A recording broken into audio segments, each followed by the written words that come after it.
si sa vie spirituelle est intacte.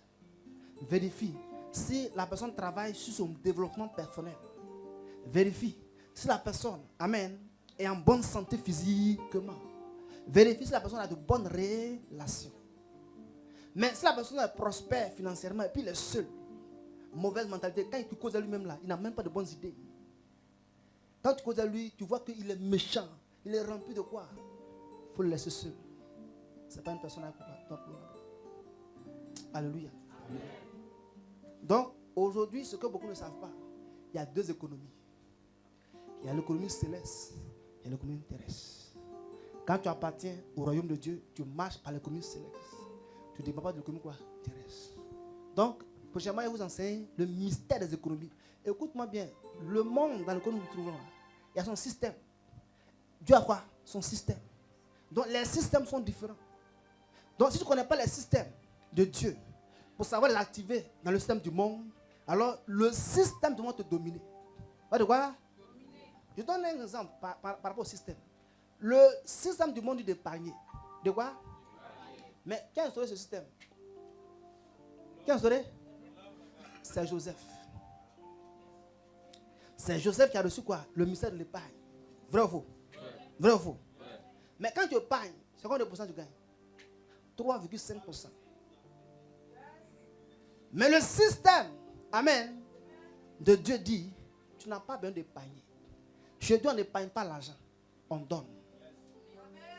Quand tu donnes, tu reçois 1000% de ce que tu as donné. Non seulement en argent et en autre chose que tu n'as pas demandé. Mais le système du monde dit épargne, 3,5%.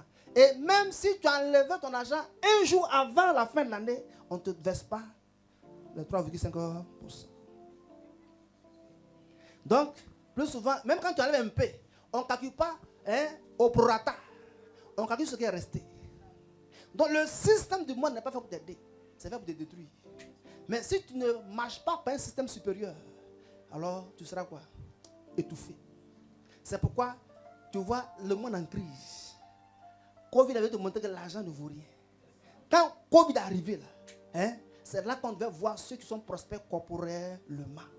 Mais Covid, amen, l'argent a jeté l'argent. Beaucoup disent l'argent ne sert à rien, Covid. Mais il y a des gens, Covid est venu, ça ne les a pas touchés. Parce qu'ils avaient une bonne vie spirituelle.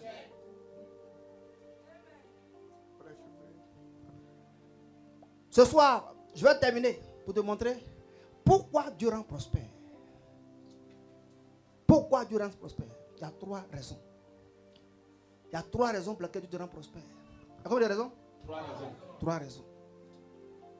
La première raison, Dieu te rend prospère pour que tu investis dans son œuvre. Amen. Amen. Dieu te rend prospère pour que tu investis dans son œuvre. Donc, si Dieu te rend prospère spirituellement, financièrement, mentalement, relationnellement, corporellement, tout ça là, c'est pourquoi investis dans son royaume. Parce que si tu veux servir Dieu, que tu n'es pas un homme spirituel, tu es éliminé. Bravo. Si tu veux servir Dieu, que tu n'es pas un étudiant de la parole, tu as servi comment?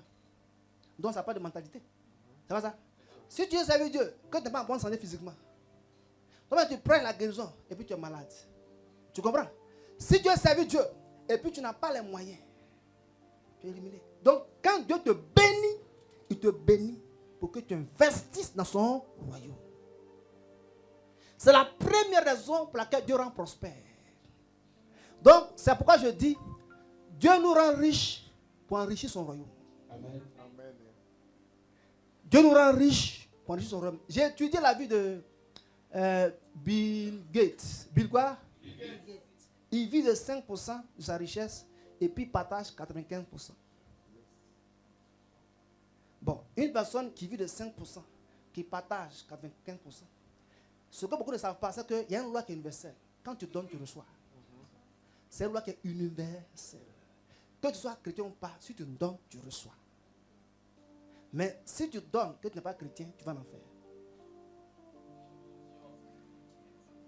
Je te dis que la prospérité n'est pas seulement financière. Donc une personne peut donner, peut faire du bien, et puis Dieu bénit en retour, mais son ciel n'est pas garanti, parce qu'il a négligé sa vie spirituelle. Paul a dit quoi? Paul a dit quoi? Il dit, si l'amour n'est pas dans ton cœur, il faut donner tout ce que tu veux. C'est zéro. Ce n'est que vanité. Donc, il y a des gens qui donnent sans amour. Oh, Dieu veut que tu donnes avec quoi? Amour. Donc, il y a une loi qui est universelle. Si tu donnes, tu reçois. Que tu sois chrétien ou païen. C'est pourquoi tu vois le féticheur aller planter maïs, il récolte maïs. La terre lui donne la récolte. Alors que c'est un féticheur. Or, la terre n'a pas vu féticheur, lui, il a vu la semence. Il n'a pas vu le féticheur, il a vu quoi? La semence. Donc, celui qui lui a donné semence, lui donne moisson. Amen. Donc, que tu sois chrétien ou pas, quand la terre reçoit la semence, lui, il libère moisson. Mais ça ne garantit pas son ciel s'il n'est pas sauvé. Il n'est pas quoi? Sauvé. C'est pourquoi il y a beaucoup d'incompréhension dans la fait de l'œuvre de Dieu. On dit non, lui, si quelqu'un vient ici, amen, il offre des chaises à l'église, et puis il n'est pas chrétien. On dit voilà, lui-même là, il ne va pas à l'église, c'est un vrai chrétien, c'est pas un vrai chrétien. Il a donné à l'église, amen. C'est Dieu qui lui a devenu donner, parce qu'il voulait combien besoin. Parce que les hommes sont sous le contrôle de Dieu. Dieu peut utiliser n'importe quelle personne pour faire du bien à quelqu'un. Mais il n'est pas sauvé. Donc, lui là, il a été serviteur de Dieu. Il n'a pas été oint de Dieu.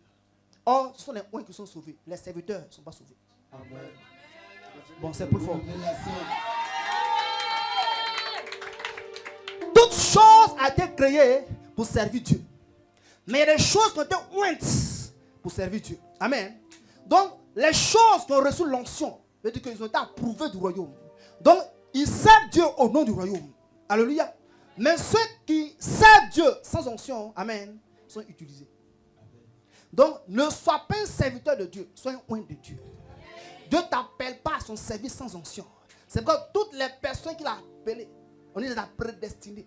À plus, il les a glorifiées. Donc, il y a plusieurs étapes. Donc, donner universel. Donc, une personne qui vient te faire du bien au pasteur, amen, c'est un corbeau. C'est quoi? C'est un corbeau. Élie a mangé de la table d'Isabelle. Il a dit quoi?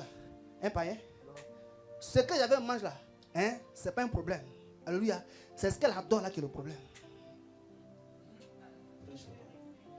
C'est pourquoi ton patron peut être musulman. Amen.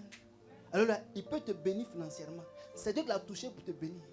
Alléluia. Il t'a fait du bien. Tu dis, patron, que Dieu te bénisse. Dieu le bénit financièrement. Mais il ne va pas au ciel. S'il n'est pas sauvé. S'il n'est pas quoi? Il n'est pas sauvé. Donc, souvent, on confond notre langage à cause de l'argent. Vraiment, toi, tu es un vrai enfant de Dieu. Ce n'est pas enfant de Dieu. Une personne qui donne ne devient pas un enfant de Dieu. Une personne qui reçoit Jésus devient un enfant de Dieu. J'ai dit quelqu'un? J'ai dit quelqu'un? Donc la première raison pour laquelle Dieu te rend riche, c'est pour investir dans son royaume. Donc tout l'argent qui vient dans ta main, tu dois manger 5% et puis donner combien à Dieu? 95%. 10 dimensions. Tu n'es pas encore arrivé là-bas. Donc Dieu, pour t'entraîner, il dit qu'on a donné 10%. Comment a donné quoi? 10%. 10% là, c'est entraînement. Sinon, ce n'est pas 10% Dieu demande. Il sait que si tu demandes 90%, tu ne pourras pas donner. Il dit, commence à t'entraîner 10%. C'est pourquoi, si tu veux prospérer financièrement, commence à ton niveau. Commence à quoi? À ton niveau. Si tu n'as pas pu donner 10 000 francs, ce n'est pas 100 000 francs que tu pourras donner. Depuis que tu as commencé en janvier, tu es 500 là, tu libères sur l'hôtel. 500. On t'appelle abonnement 500. Alléluia. Amen. Alléluia. Amen. Quand tu commences à faire des offrandes qui te font plus mal, c'est que Dieu n'accepte plus ces offrandes. Je répète. Quand tu commences à faire des offrandes qui te font plus mal, Dieu n'est plus dans ces offrandes. Ma femme un jour a dit, quand ton offrande te fait plus du mal, c'est qu'il n'y a plus du sang. Donc la douleur que tu ressens en venant donner raison, veut dire qu'il y a du sang dans ton quoi, l'offrande. Tu ne viens pas donner tristesse. Tu as mal, c'est vrai. Mais tu donnes aussi raison. Tu sais que vraiment, c'est le dernier qui est là. Mais en même temps, tu dois donner. On dit donner raison. Tu donnes par connaissance. Donc la douleur que tu m'as fait, on va faire un sacrifice. Amen. Tu n'es pas attristé. Tu donnes la joie. Mais seulement que tu as mal. Cette douleur-là, c'est ce qu'Abraham a ressenti quand il a donné Isaac. Si Abraham n'était pas un homme spirituel, il allait tuer son fils. Quand tu es spirituel, est-ce que je peux dire quelqu'un? Abraham et Sarah, qui adoraient Dieu? Sarah